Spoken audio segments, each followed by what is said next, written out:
อ้ตอนที่ออกรัฐบาลไทย145เนาะค่ะเนาะก็เลยบอกว่าอ้าวปูก็ได้ตัวเก่า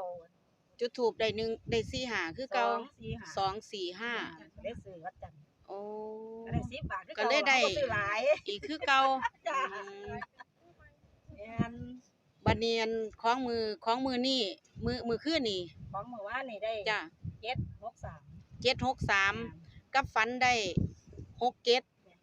เฮ็ดเพิ่น ไปเก็บเฮ็ดเพิงโอ้อันนี้คือตีออกมาเป็น67แม่นบ่ค่ะ ก็เลยบอกว่าผู้ถ้ามันเป็นคือความฝันผู้ขาก็ให้มันได้76เด้อมันจะได้76ข้างหน้า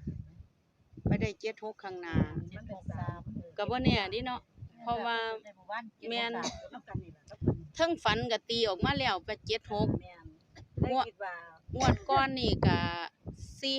จ้ะ 45ฝันก่อนแล้วจังมาจุดธูปก็ได้45 แม่นจุดทูป 245